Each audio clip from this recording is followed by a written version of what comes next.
In the tunnel. In the tunnel. In the tunnel. You're listening to In the Tunnel.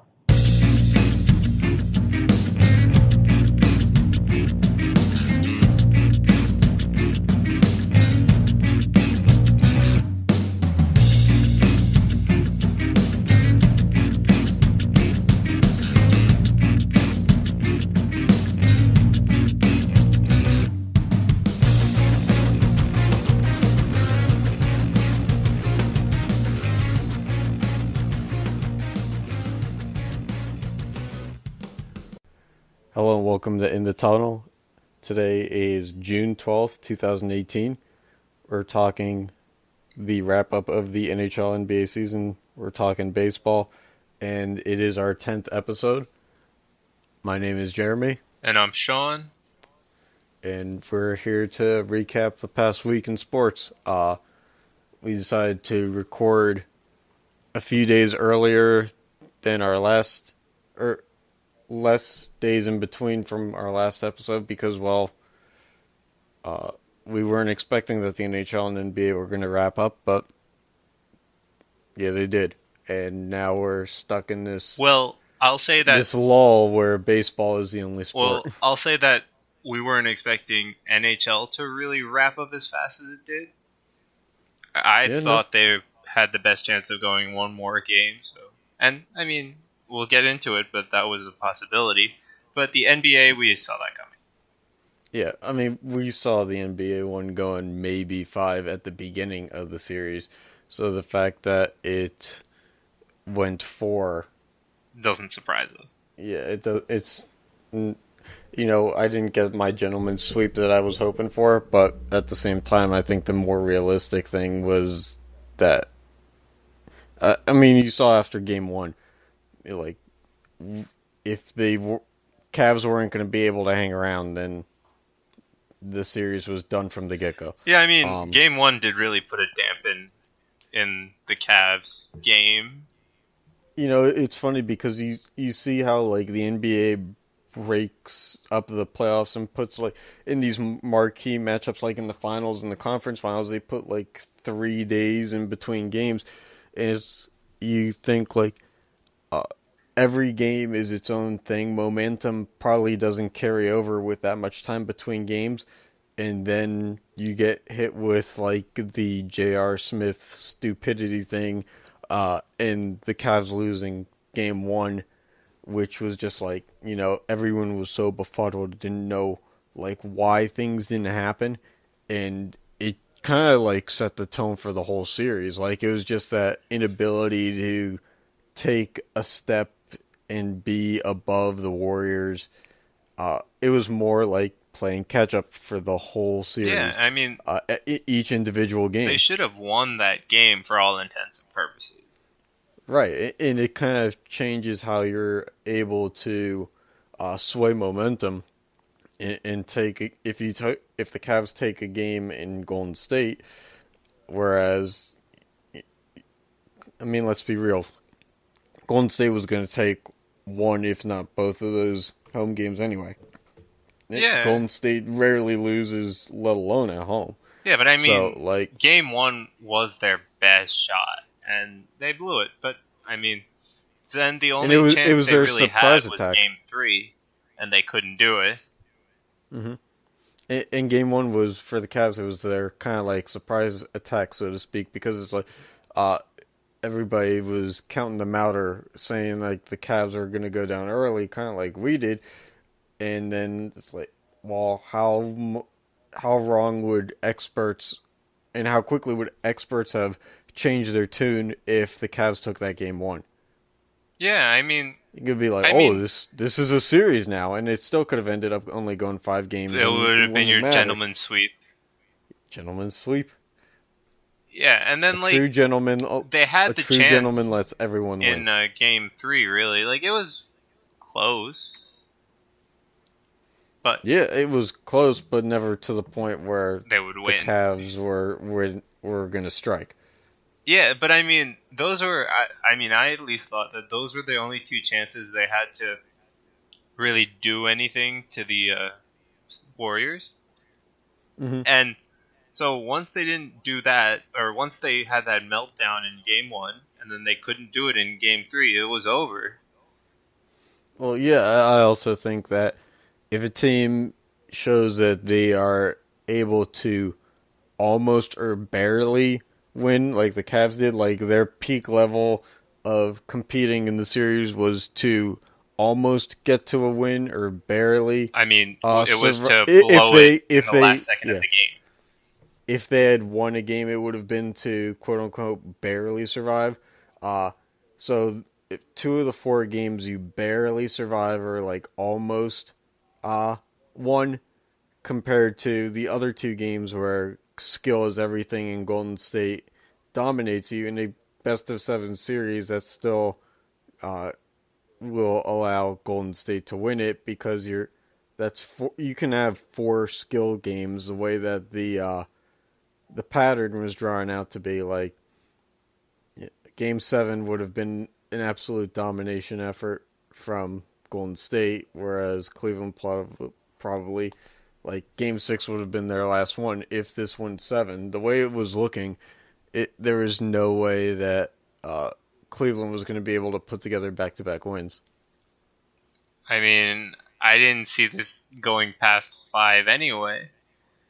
I mean, I'm just throwing some creativity and imagination into what could have been. Not that the potential was there to go that far anyway, but you know. Yeah, I mean, like, they had a great chance to win, and the entire team blew it, not just J.R. Smith. I mean, sure, he had a part of it, but the entire team just blew that game. Yeah. And then Game 3 is the only other chance they really had to strike back because Golden State got comfortable in their home court, and they dominated Game 2, and then Game 3 was where the changeup happens with the switching courts, so that's really the only other time they had to at least make a strike. Yeah, and it was funny because you see, like, I mean, at this point in the playoff or in the finals, they obviously do like the T-shirt giveaways and stuff like that, and just to see pictures of like, oh, this is what Quicken Loans Arena where the Cavs play is like, we are CLE T-shirts for everybody. Is like, yeah, that's great and all, but how about something like of a rallying variety instead of like, oh, we're all here. I just thought that was funny. Not really on par with what we're talking about, but now was the time. Like, if you really want to pump up and rally behind the team, and I mean, they didn't have rally towels or anything. Nope, just shirts that said, or no, I don't. It didn't even say we are CLE. It just said CLE. That's boring and dumb. Like, at least like the NHL playoffs, they all had rally towels. Yeah, and like if you got the rare hat trick, you throw it on the ice or something. Yeah. I mean, look, man, when's the last time someone threw an octopus on the hardwood? I don't think that's happening. Yeah, see, NBA lacking traditions other than Golden State Warriors versus Cleveland Cavaliers. Yeah, I mean, hey, at least we can look forward to that one not happening anymore. Well, hold on. Is LeBron the octopus that's thrown on the floor? If only, you'd be really happy. I mean, he is a flopping fish. Well, I mean, but in all seriousness, we probably don't have to worry about Golden State versus Cleveland anymore. Yeah, but we still have to worry about Golden State because apparently Durant is going to resign. Yeah, I mean, that team is going to stick together. Yeah, it is. The thing that I've heard is that, with Curry and Thompson obviously being drafted to the team, and Durant kind of like just getting there after they've already reached the promised land of like winning a ring.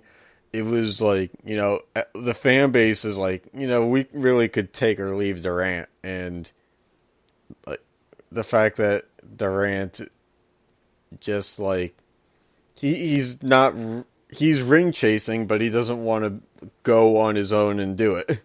Hey, I mean, go where you can win a ring, and that's with Golden State. It's you basically, True. If you want to win a ring, you got to be on Steph Curry and those guys, or with LeBron. Mm-hmm. Like, Those are your two options, in my opinion, in basketball. It is, but the weird thing is that, like, I don't know, I just think it's strange that the fan base isn't as much.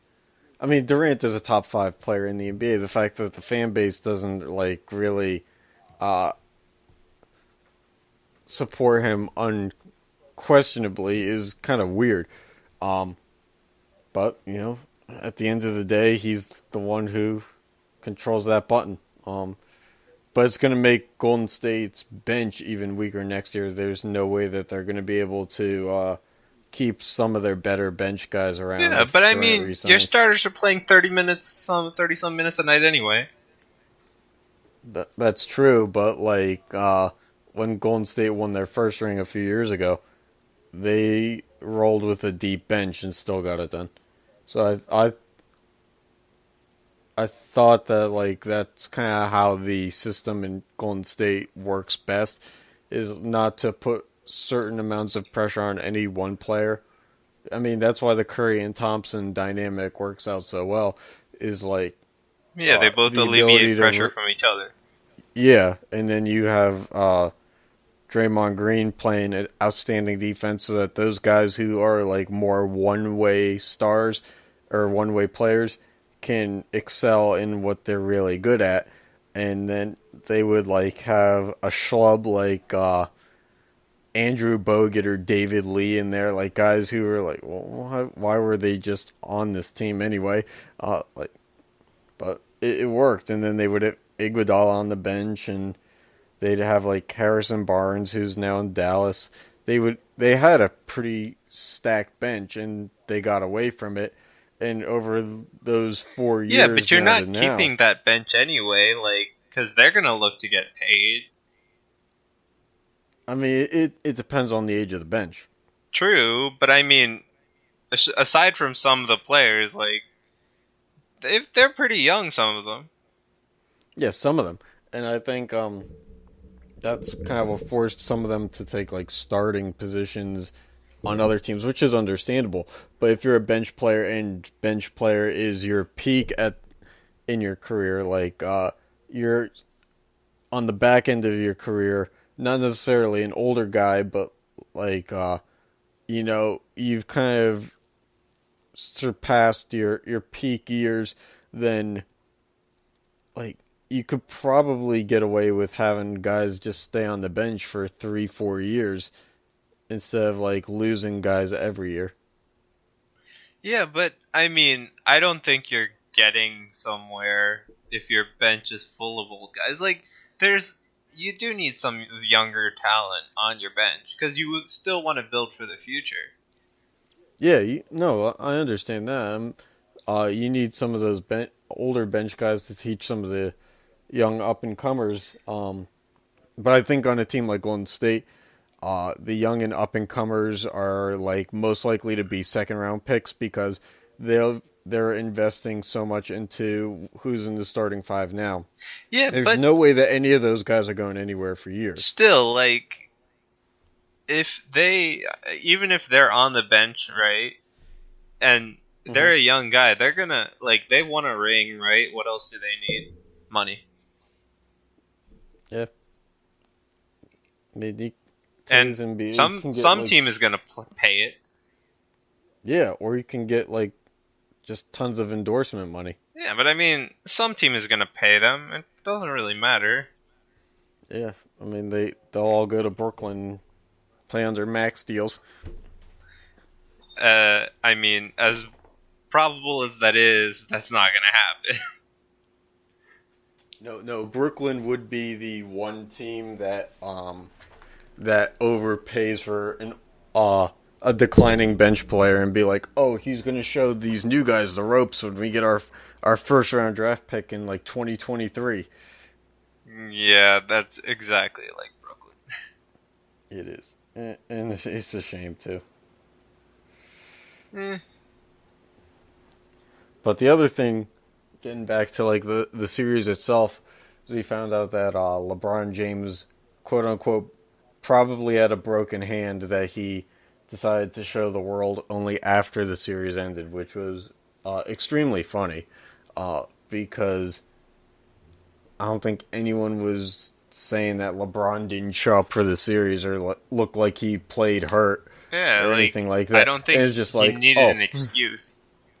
yeah, no, he carried that team, and the fact that he still needed to Think up an find an excuse. excuse, yeah, and be like, oh, like what, what can I do to redeem myself in this situation?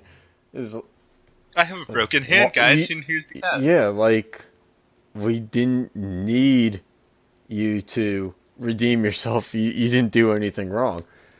And then it was like, Well, aside from uh, game one, the but the rumor was that after game one he punched a chalkboard, yeah, that's what I heard. which which is very funny because in today's tech savvy NBA that we can now see them go to like Tablets. tablets and the replay reviews and all that stuff. You still have a That chalkboard. yeah, there's still chalkboards in the locker rooms. That seems a little BS to me.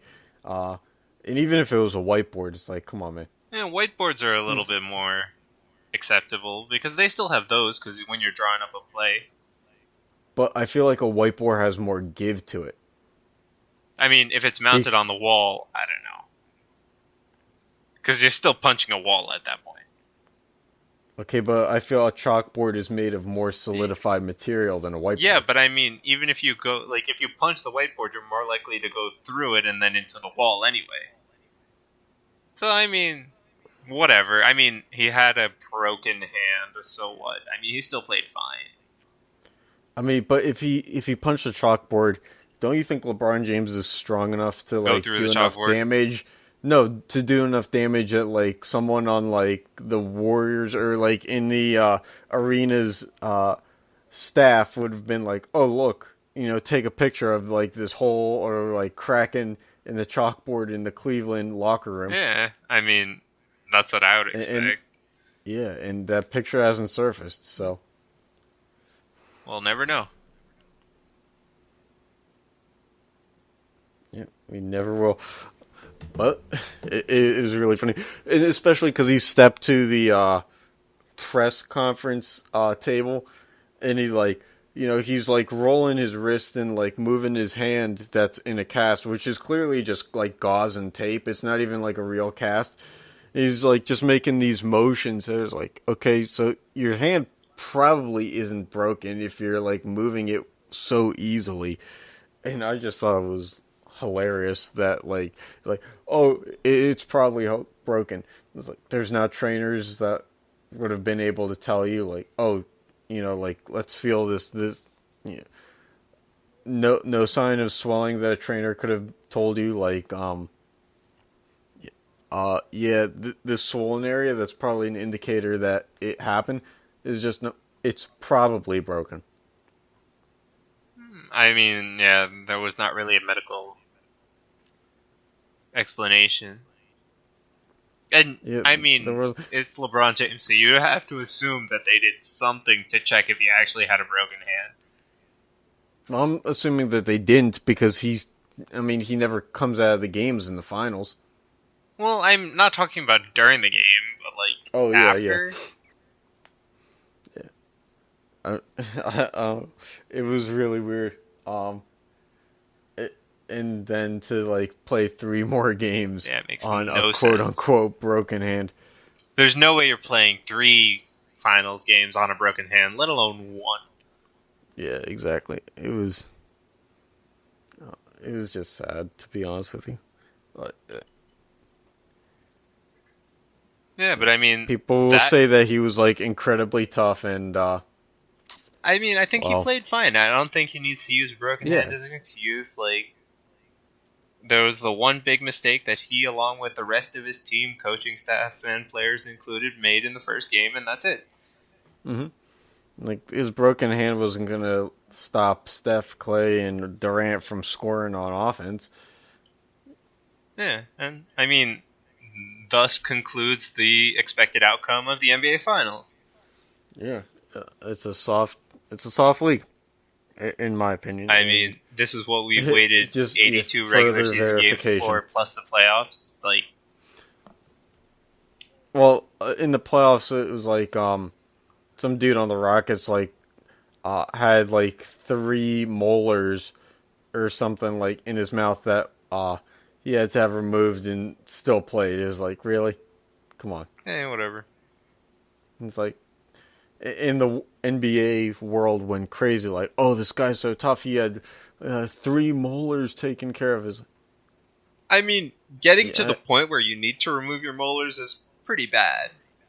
it was So, molars, something in the mouth, but it was like, like, come on. In a game where you run around, your teeth being taken out is probably the least relevant, like, tough guy move. I mean, it does hurt. I mean, you had to get socked in the face. Yeah, no, you're right. So, I mean, like, that's different. It's just like coming out with a broken hand after getting swept when there was like almost no reason to, that's a problem. I don't care if somebody getting like hit in the face and then having to take molars out in the middle of a game. Sure, go ahead. I mean, that has more probability of happening because there would be video evidence somewhere of you getting hit in the face. Yeah. I mean, kind of want to see that video. The visualization in my mind is a lot more funny than NBA fans will, would like. But Yeah, but I mean, we've been waiting 82 regular season games per team plus playoffs to get to Golden State versus Cleveland, where Golden State wins. yay! Why did we need an entire season for that? I do not know. And the funny thing is, like in the beginning of the season, people were like, "Oh, it's gonna be, everybody says it's gonna be Golden State versus Cleveland, but like, there's all these other teams in the way. There's no way the NBA is this predictable." To be fair, flash forward. To be fair, once Hayward went down, then it became basically predictable. And the funniest thing about that is, I know you're not making a joke, but the fact is, Hayward went down in like the opening 3 minutes of the season. First game, right? Of the season, yeah. Yeah. I mean, but like... And against the Cavs, so is the league rigged? Oh, God, really? Down against the Cavs. Hey, if LeBron can play 3 games with a broken hand, the league can keep Gordon Hayward out with a broken ankle. But I mean, seriously though, like, prior to the season, like, Boston was looking like it could contend with Cleveland for that spot. Mm-hmm. And once Hayward went down, I was like, all right, well, Cleveland, Golden State, I don't need to watch the rest of the season. Bye-bye. Yeah, no, you're absolutely right. It's certainly sparked a lot of a dud. Yeah. So you have anything more you want to say about basketball? No, I think I've exhausted the points I want to make. Let's get to the more fun matchup, in my opinion. All right, let's do it. The gentleman's sweep of we got one. Capitals and the Vegas Golden Knights. Yep. So, I mean, after a back-and-forth game 1, the Capitals took over for 3 games, and it became a back-and-forth game 5 with them just edging them out. Yeah. Game 5 was a lot more fun to watch than some of the other games were... if you're going to watch 2 games in that series, it's game 1 and game 5. It's game 1 and... Yeah. Bookends. Yeah. That's what I like to call it. We get the beginning and the end. Yep. It's the bookends. Yeah, and I mean, like... Vegas looked like they had him. And then all of a sudden... It just fell apart. Washington just had, like, one last burst. Yeah. I mean, it was looking good for Vegas. Like, I mean, they went... I'm pretty sure they were down. And then they came back. They were down 2-1. like... No, it was 1-0. They were down, and then we're up 2-1. Oh, okay. And then it was like back and forth the rest of the way. Yeah. But Vegas was converting on the power play. They had some nice passes that opened up the net and allowed for some easy goals. It looked like Vegas was playing their game. But the thing is, they didn't shut down the Capitals from playing their game. Yeah. But hey, I mean, I thought that was the first game and the fifth game were really good and close, and I mean, I didn't expect. I mean, I was rooting for Vegas to win. I had them going all the way, but Yeah. maintaining the level of play they did for the playoffs prior to the Stanley Cup, that's amazing, especially for a team that was just thrown together this past offseason. Yeah, they really had a great season. They really formed a bond well, and it's not all because of the events that happened in Vegas at that time. It was just the misfit kind of line or the tag that they were thrown. Yeah. And they just kind of all band together on that. Yeah, and I mean, shoes in Gerard Gallant for Coach of the Year. Yeah, you'd be hard pressed to tell me otherwise. Although, if there is any coach that probably deserves it now, it's the coach that got the Capitals all the way to the Cup. No. Are you kidding me, man? No, Gerard Gallant's Coach of the Year. No question. We'll see. I just gotta praise the Capitals for how they were able to execute. To be fair, none of the playoffs should what's it called? Be part of the voting. No, you're right. You're right. No, you're absolutely right. I did not factor that one in. The Conn Smythe, right? It's the only playoff MVP. Yeah, and it went to Ovi. Where it should have went to Holtby, in my opinion. Yeah, I mean, he had the save.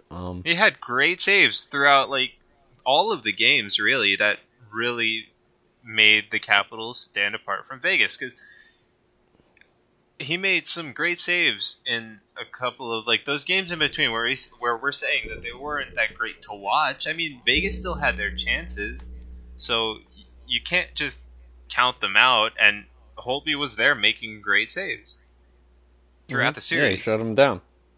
Wouldn't allow them to convert on any opportunities that would have put Vegas into the game. He was on early and often. Yeah, and so, like, I mean, I figured they'd give it to Ovechkin, but I really do think Holtby deserves it more.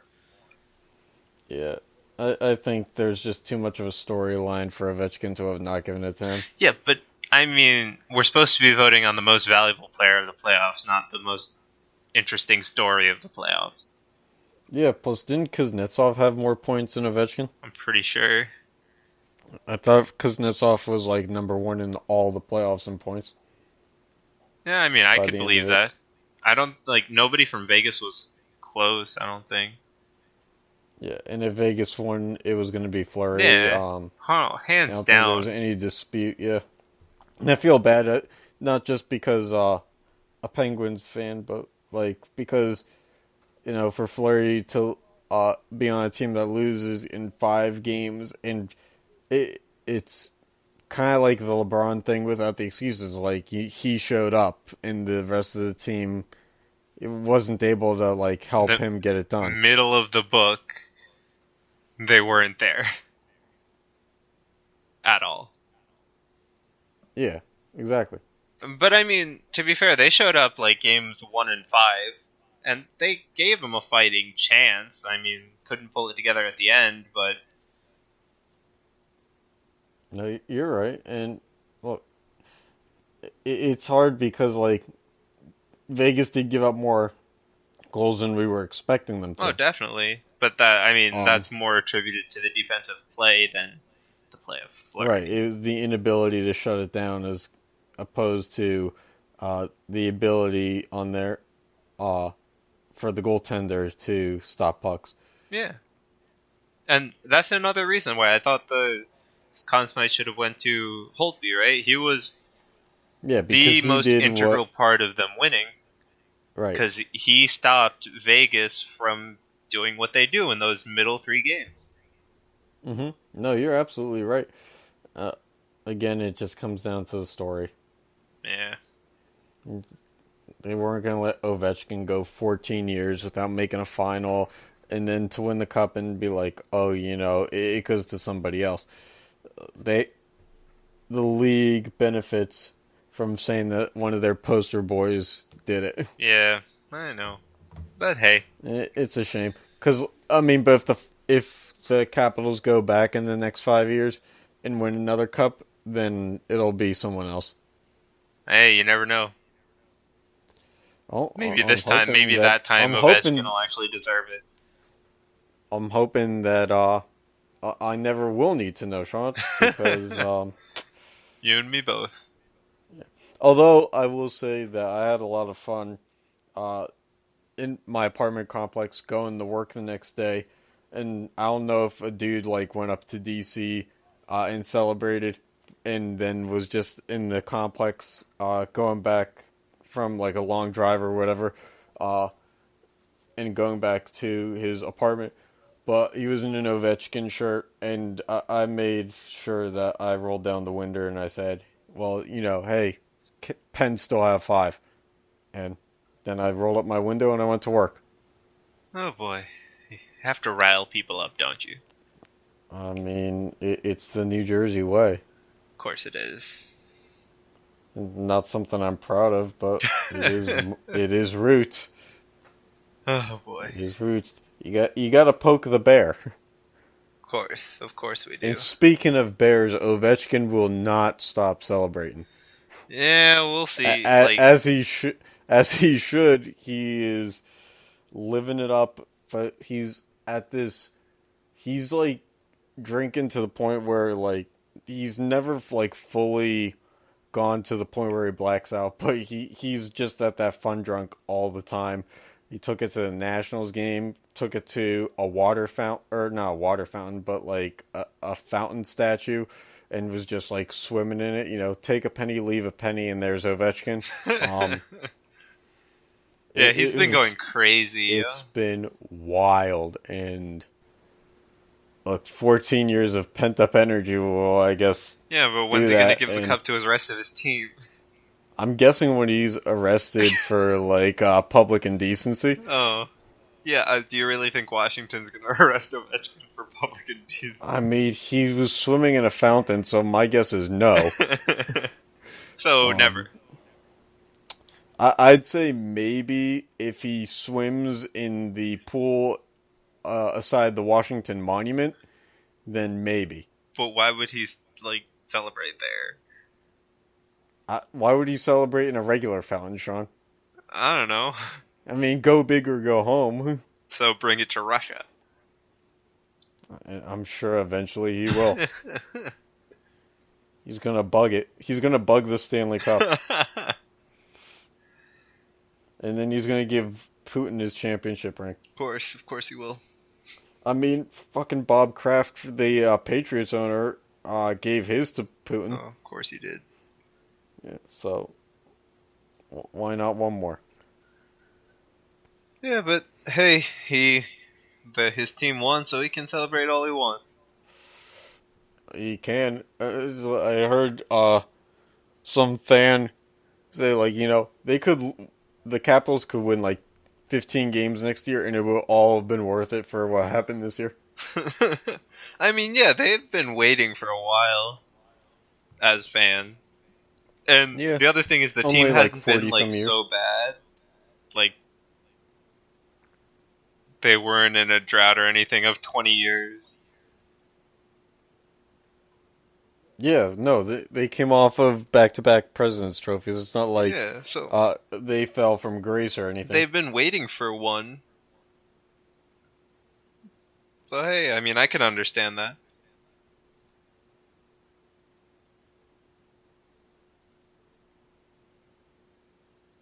Yeah, no, you're right. Yeah, but I mean, I thought Game 5 was a fitting end. It was a really nice hockey game, and it was back and forth. It had a Game 7 feel. It just wasn't the Game 7. Yeah, I mean, and it was really looking like it would go to Game 6. Oh yeah, for sure. So I mean, I really do like the way that this. Even though it was only 5, and it's a Stanley Cup, you wanted to go more. The game felt like a playoff game. It felt like an intense game back and forth, and that's really all as fans that we could hope for as neutral fans. Yeah. I mean, I was hoping for closer games. In the middle. In the middle. But But all I'm outside saying of is that, it got what I was expecting. to end the season, Just in that's the less type games. of game I want. I don't want like a 4-0 Oh, yeah. sweep. Yeah, no. Which the Capitals learned from the first time that they were in the finals when they did get swept. Yeah. It's all they say that you always do better your second time there, and they built up a new team. Took them what? Changed the jerseys, changed the logo, Took them what, like changed 15, the coaches, 16 GMs. years? 20-some years. 20-some? Yeah. Oh yeah. I mean, if you got Yager, or was I wonder if Yager was on that first team. But wasn't he Capitals drafted team by that the Penguins? I mean, the Capitals. Or no, it wasn't 20-some years.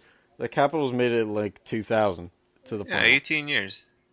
Yeah, but Yager was on. I don't think he was on the Penguins anymore at that point. But wasn't he? Yager was drafted with like before we were born, right? Yeah, he was drafted in 86, 87, something like that. So yeah, he only spent. Yeah, I don't know what team he was on. Could have been like 1 of 10. I know after the Penguins was the Capitals, though. Yeah, but how long? Because there's no way he stayed on the Penguins for so long that he would. He was on the Penguins for at least 10 years. He didn't go voluntarily either. He was bought out. Yeah. Or like they were about to hit bankruptcy, so like they were able to sell the players to the league in a bought out way, kind of like that. The Yager never wanted to leave, but he did it for the good of the organization. Well, I mean, he was sold.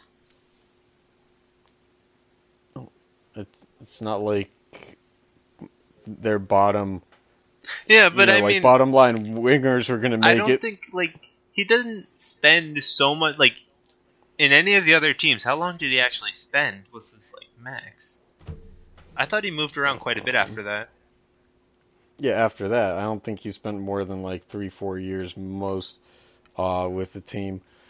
Yeah, so I mean, it might have been the Capitals, but I don't remember. So whichever team he was on. I started.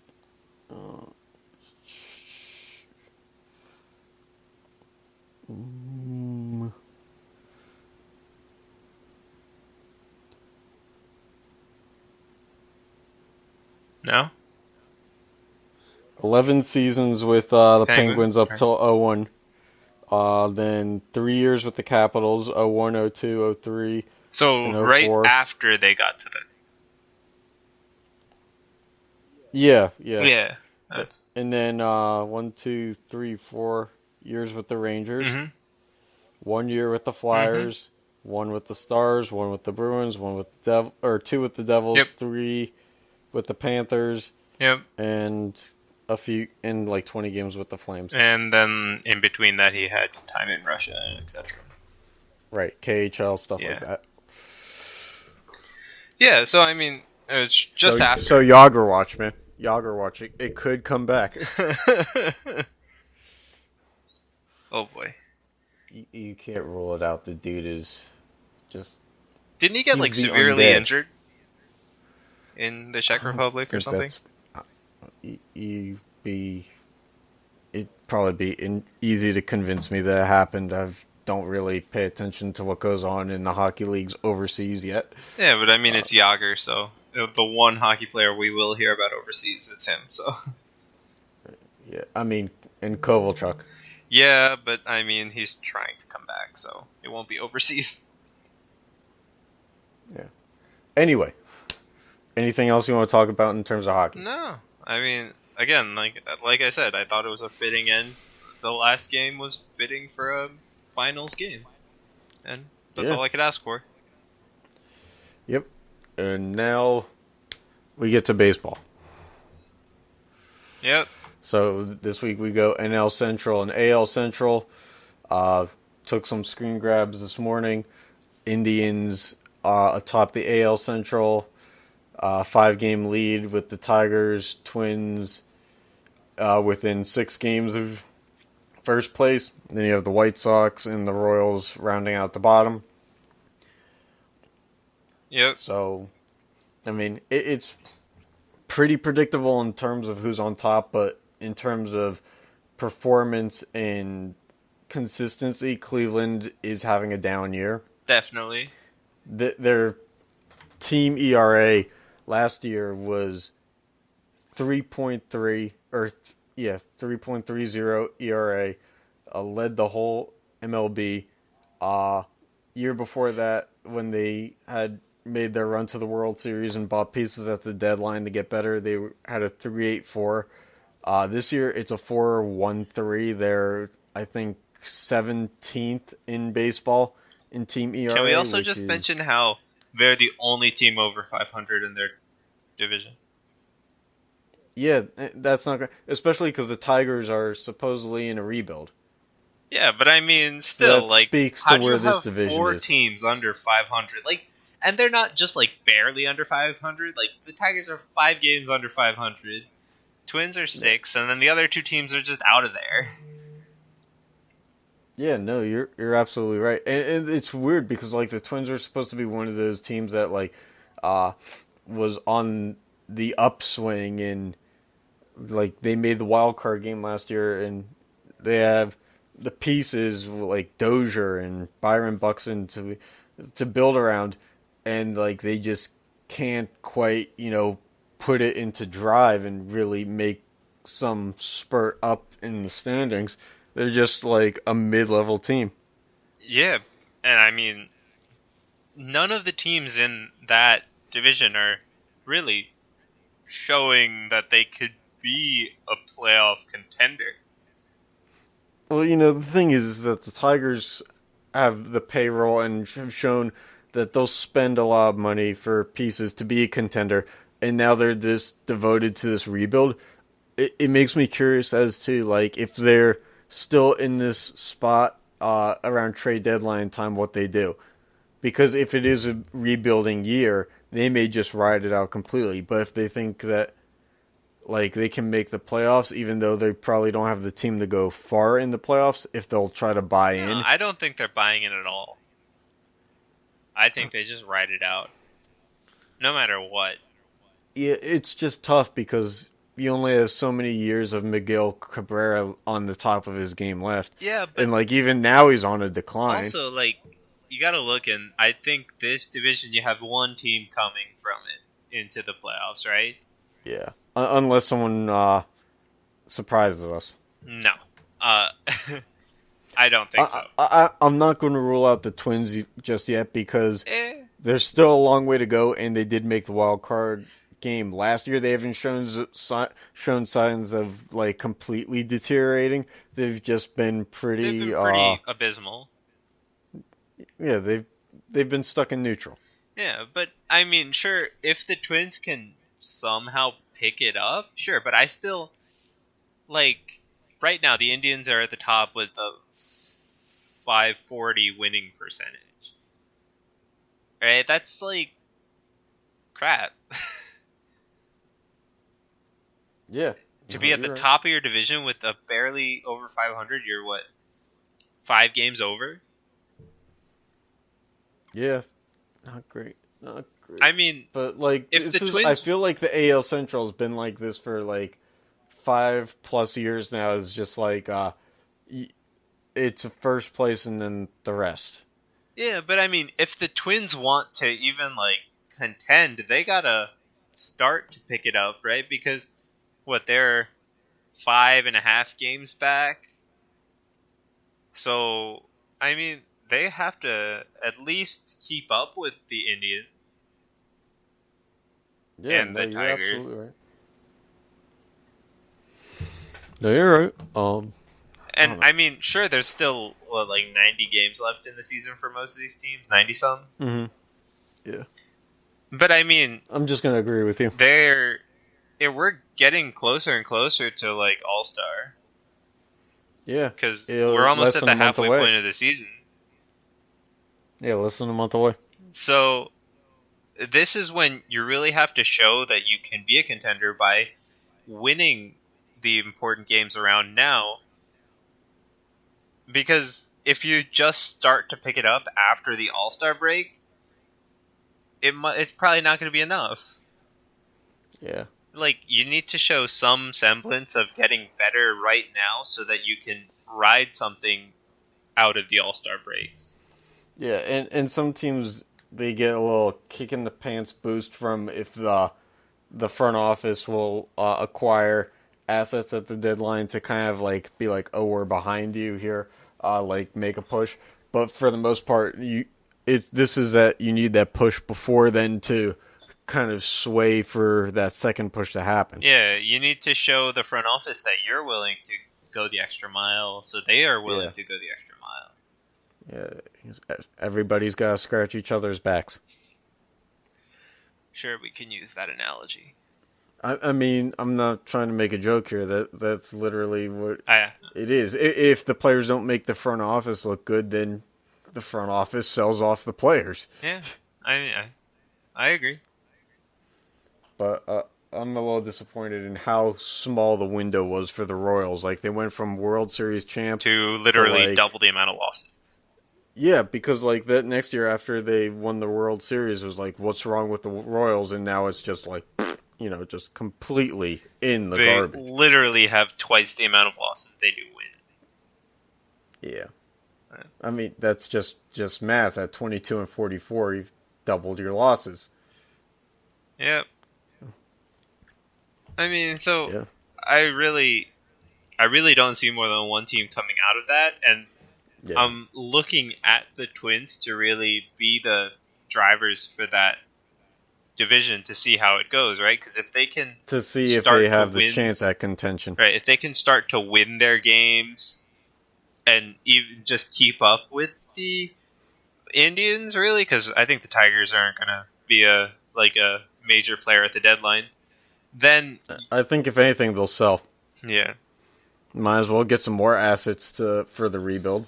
Yeah, so I mean, I really think that the spotlight should be on them to see how the division really plays out, because under them, the White Sox and Royals aren't going anywhere. Mm-hmm. So those teams are like going to be in a rebuild for the next 5+ years. Yeah, so I mean, if we want to see a good division, the Twins have to show that they are not gonna slump even just a little bit to join the White Sox and the Royals. No, they don't have to win the division, so to speak, but they have to light a fire under the other two to.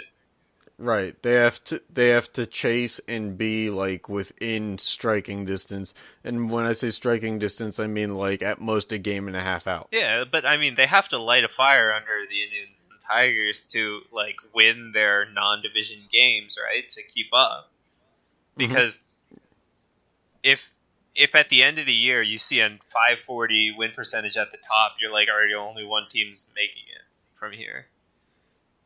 Yeah, and so. It's really so far on the Twins to light fires under the other two teams. Get them to win their non-division game. Yeah, but first they have to light a fire under themselves. Well, yeah, but I mean, if that doesn't happen, then we're not talking about this. Right. We're just assuming that it can't happen. Yeah. And instead, I'm just saying, like, it like you said, it's if not one, then the other. Yeah. And then, because if they don't, then that division is basically over, with the only team making it being the Indians, most likely. Mm-hmm. Yeah, and I think there's a very real chance it'll be the end result. But I mean, even if still too much time to tell, like, that is still possibly the end result, even if the Twins do manage to light a fire under the other two teams' asses. Yeah, it still might not be enough. It might not be enough, but I mean, it will be a good division to keep track of, because then you'll actually have fighting for that spot. But keep in mind, again, this one of these teams has to play either the Yankees or Red Sox for the wild card game. Yeah, so we'll see. And again, we don't know it if may all be for naught. Yeah, if they don't really light that, if they really don't just get their stuff together, they're not even fighting for a wild card. Yeah, so they need to light a fire under themselves, under the teams in front of them, and lastly in the Yankees Stadium or Fenway Park. Or both. Because, just, take them both out. No more powerhouses. Yeah. All right, so then we got the NL Central. We got the Brewers in first place. Cubs half game out. Cardinals 3 games out. Pirates 7 games out at 32 and 33, and then the Reds are just done. Yeah, they're basement dwelling. Yeah, but I mean, I really do like this. See, this is a good division right now, and it'll probably be for a while. Mm-hmm. Because the top 3 teams are going to constantly be fighting right now. And then the Pirates, I mean, I don't think they're going to be fighting for a playoff spot, but I think they can make some type of impact because they're not really out of it yet. They're gonna be playing September spoiler. Yeah, and Mark it I down. mean, I think they've done pretty good at that for a while. I'm telling you, man, when the roster expands back to 40 players and that bench is deeper, and they don't have to worry about having an extra year of control on some guy who's in AA right now.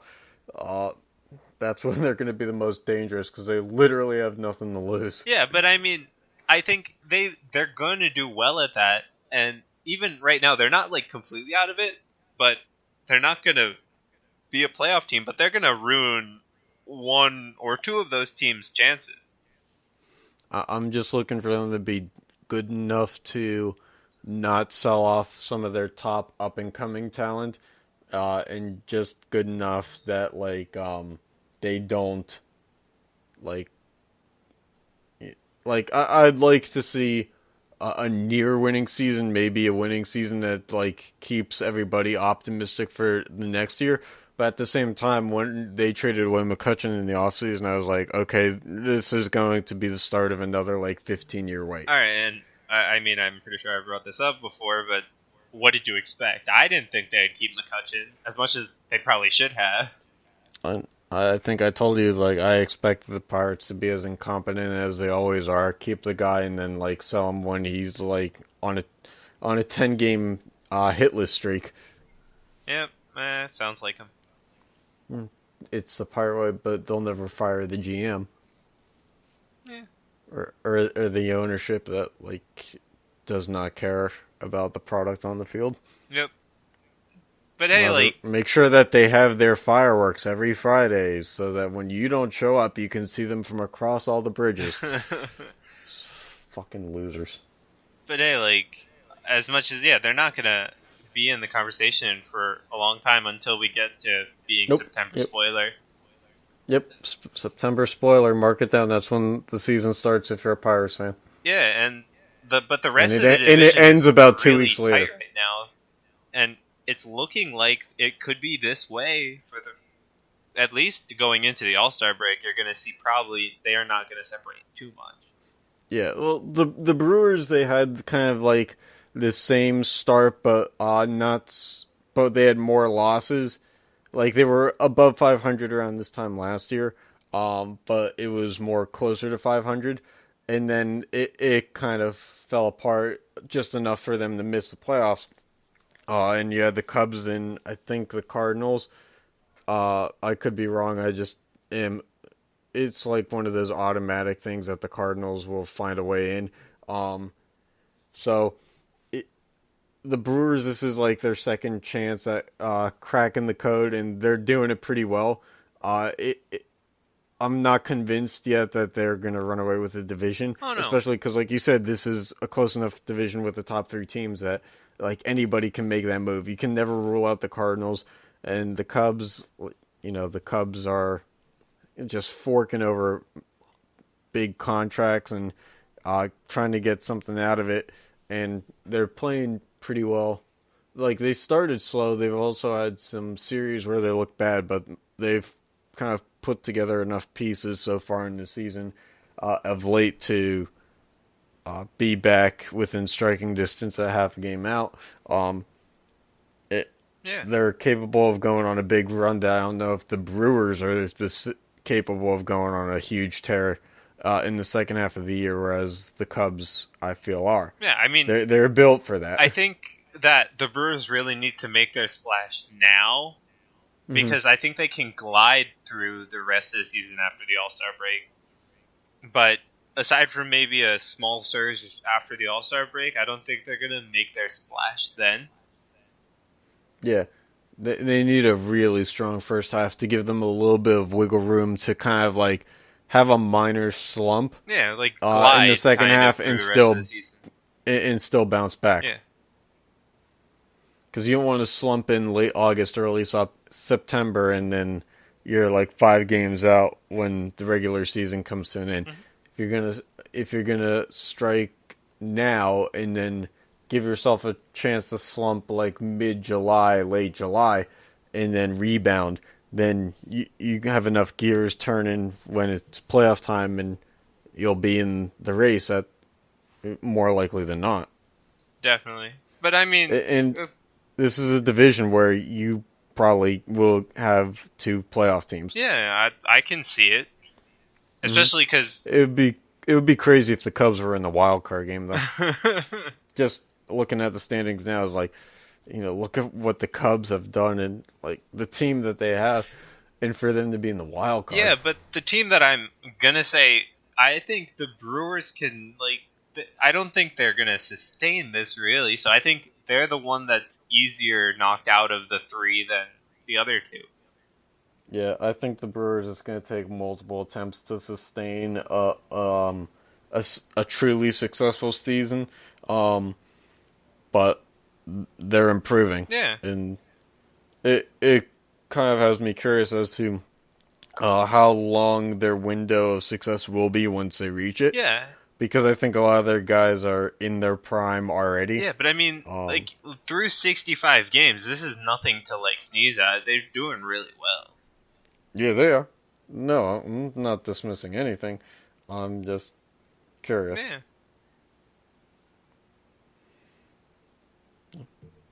Yeah. And also the Brewers, they're below 500 against their own division. Against their own division, which is not great. Isn't it only by 1 game?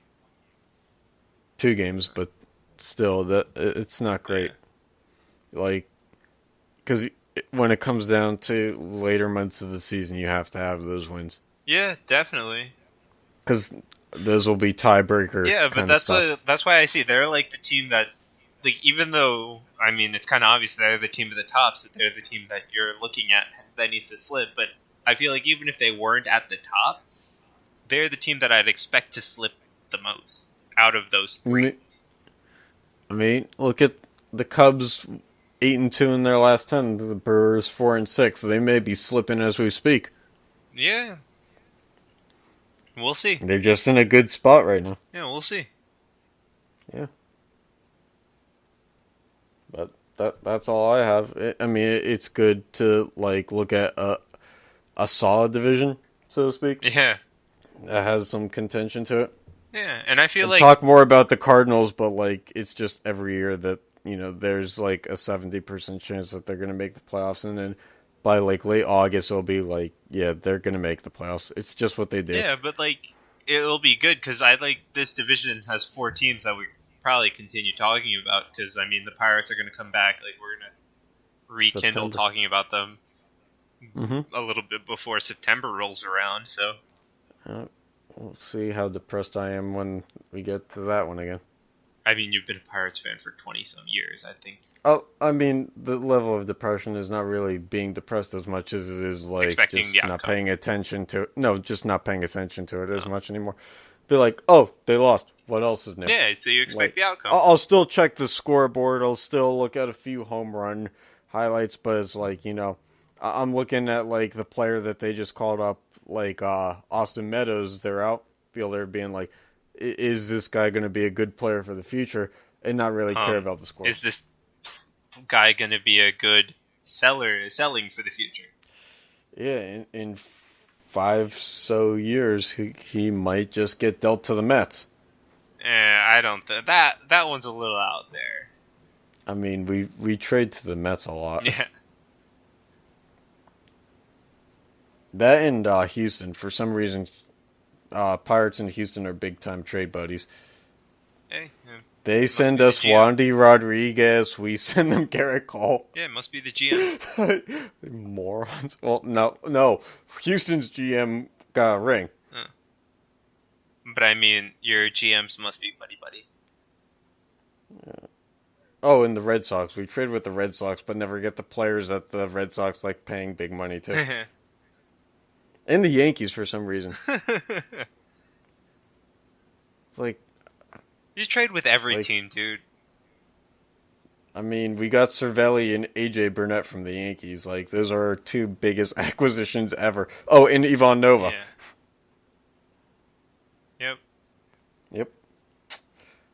Yep. That's what we're looking at now. Yeah. So, anything else to add? Yeah, nope. That's all I got for now. Yeah, me too. So. All right. Well, we'll catch you guys next week. Talk West Coast baseball. We'll figure out something else to talk about too, I guess. Yeah, we're gonna have to. I wonder what surfing is like. How do you score that stuff anyway? A bunch of non-biased judges looking at somebody ride a wave. Can we just play like YouTube clips, like the audio to them? Just like instant replay audio clips of like Jim Nance or Chris Collinsworth from NFL games, like being, oh, you see here, and it's like, no, it's a podcast. We'll figure something out for next week. All right. Well, catch you guys later.